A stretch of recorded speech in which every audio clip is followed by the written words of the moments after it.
r/NoSleep. Posted by u/RyanHatesMilk. If you wake up at 3:33 a.m., don't look outside. Part 2.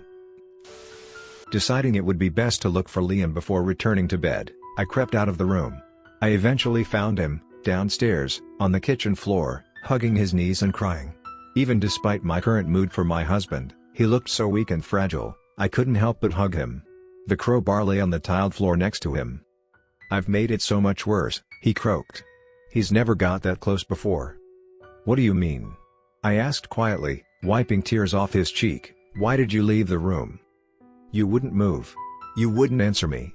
I thought for sure you could see it too, but it was like you were sleeping with your eyes open, standing up.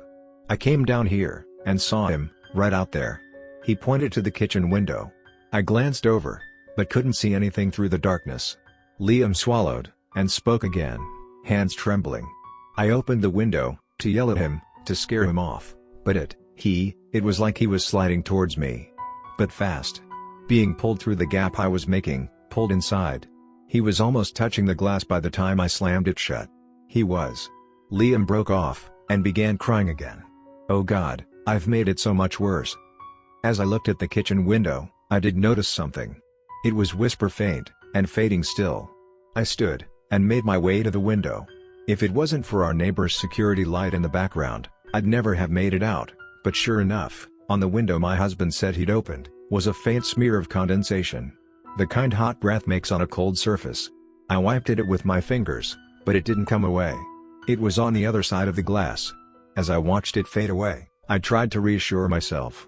It couldn't have been breath marks from a person, it was too tall. They'd have to be 7 foot tall or so to make marks like that. But it did unnerve me. Coupled with my husband's reaction, it was hard not to tremble a little myself. I led him back to bed, and we tried to sleep. Or one of us did, at least. Liam just sat up all night. Just sat there, staring at nothing and shaking. The next day I called the electric board, to see if they'd had any reports of power cuts in our area. "Not for a couple of months," they said. Then I called the non-emergency number for police, to see if they'd had any break-ins or home invasions around my postcode lately. They were reluctant at first, but eventually told me no increased activity in your postcode, ma'am. That didn't leave me with many choices. The simplest explanation is often the correct one, and the simplest explanation was that my husband was losing his goddamn mind. That didn't explain the fog on the window, but maybe that was just damp air, or a trick of the light. Whatever the explanation, my husband's behavior was starting to get out of hand, and was scaring Lucy. His eyes were constantly wild and nervous, as though expecting something to lurch out of the shadows at any moment. He bought extra locks for the windows, security cameras and even metal grills to fix over the downstairs windows. I drew the line at that. I was already close to taking Lucy and walking, and told him as much. I hoped it might snap him out of it, but all he said was fine. He left the grills off, but installed the rest. That night I made him sleep on the sofa downstairs, and had restless sleep myself, drifting in and out. After a bit of tossing and turning, I wondered what time it was, and reached for my phone. But the screen wouldn't turn on. Frowning, I pulled myself across the empty bed and picked up Liam's alarm clock. I almost dropped it when I saw the time. 3:33 a.m. Scrambling out of bed and putting on my dressing gown, I tried the bedroom light switch, but nothing happened. Same in the hall. Was this Liam's idea of a joke? Was he so desperate for me to share his delusions that he'd somehow turned everything off? That would be easy enough, I supposed. Flick the fuse board off, and drain my phone battery without me knowing. What stumped me was the bath taps. When I turned them out of sheer desperation, not even a drop of water dribbled out. I suppose Liam could have isolated the water, but I didn't understand why he would. He'd never mentioned the water not working. Making my way to the stairs, I had to feel my way across the walls. With no lights working and no light source to use, the interior hallway was pitch black, and I awkwardly shuffled my feet down each step, taking my time and clutching the banister. Downstairs was no better. Normally, even at this time, there would be enough light coming from the glow of the street lights outside to see my path, but not even the street lights were working. Liam couldn't have done that. Power cuts have always unsettled me. It feels like being plunged back a step in our evolution. They shake you out of your daily life, and for a moment you're an animal again. Afraid, powerless. We forget how much we rely on electricity, but power cuts always remind us. "Liam," I whispered. Even though I was afraid, I didn't want to wake Lucy. Hopefully she could sleep right through it, at least until morning. I made my way through the kitchen, feeling for cabinets and door handles so I didn't smash into them. Liam? Still no reply. But then I was being quiet. Strangely, the fear which most crept into my mind was him attacking me with that stupid crowbar, mistaking me for an intruder. I tried again, raising my voice just beyond a strangled whisper. Liam? Nothing. Maybe he was sleeping. It would be ironic if he slept through this power cut, the first one I'd been awake for. In the living room, I could just see his silhouette, sat on the sofa, facing away from me. My eyes were just beginning to adjust to what little light there was, and as I stepped around the sofa, I could see he was awake, eyes open, staring forwards. He gripped something tight in both hands. A hunting rifle. Jesus Christ, Liam. I hissed. What the fuck are you doing? He didn't reply. Just kept staring forwards, his breathing slow. You know I hate that thing, I muttered, twisting to see what he was looking at. A window, facing onto our garden. It was hard to tell, with just a slither of moonlight to see, but it didn't look like anyone or anything was out there. Turning back to Liam, I took hold of the gun, and tried to pull it out of his grip. He didn't budge. Not even the barest hint of emotion passed his face. Him and that stupid gun. He told me he'd sold it, after his last trip. I tried again, really trying now, bracing myself to wrench it as hard as I could. Again, Liam didn't even wobble. He didn't even look like he was tensing. Well, I believe you now, I said, letting go of the weapon. But I wish you'd stop acting like this. Just tell me what's wrong. Liam said nothing. Did nothing. Not even so much as a frown. Even his breathing was the same, steady pace. I tried pulling him up, but it was like he was frozen solid. It began to scare me a little. Liam? I asked, genuinely worried. Still no reply. As I looked closer, I realized something.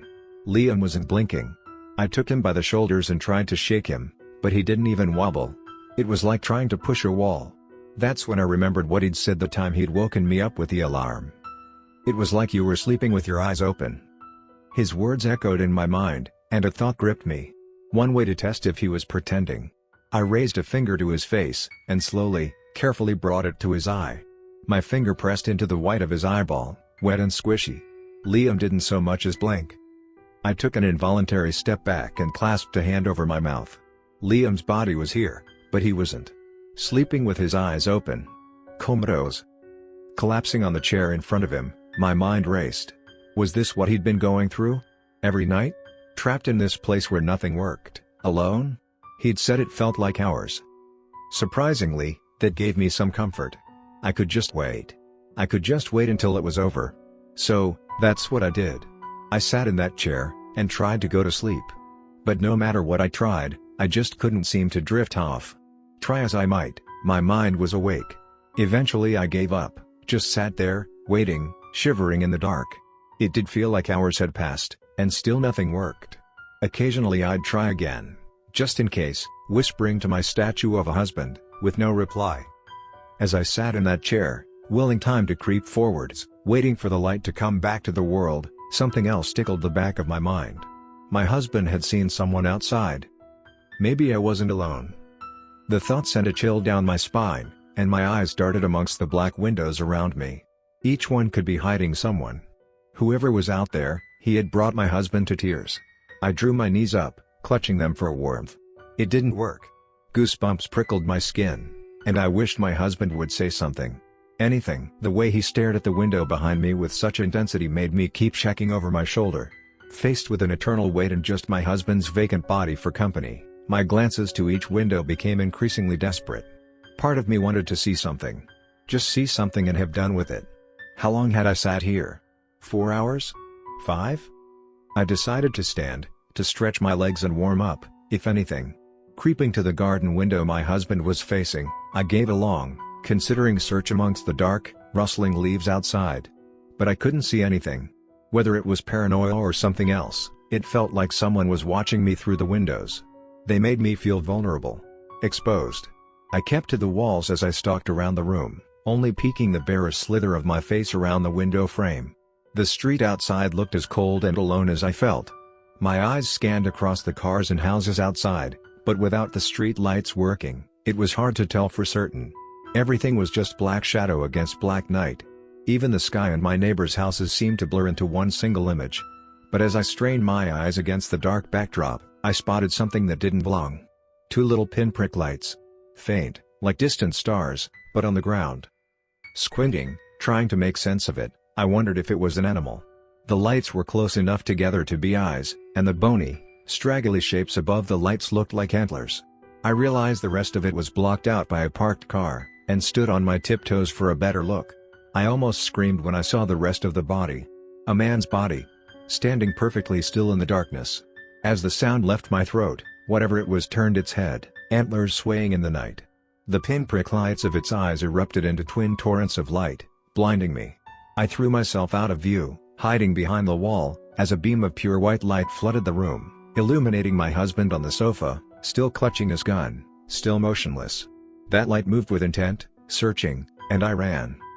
As I made it through the doorway, illumination splashed against the timber frame, my own shadow stretching in front of me. I twisted around the corner, almost slipping on the kitchen tiles. I couldn't grab the gun, my husband's grip was too strong, but I knew he kept the crowbar upstairs, in the wardrobe. As I ran up the stairs, the twin beams of light followed.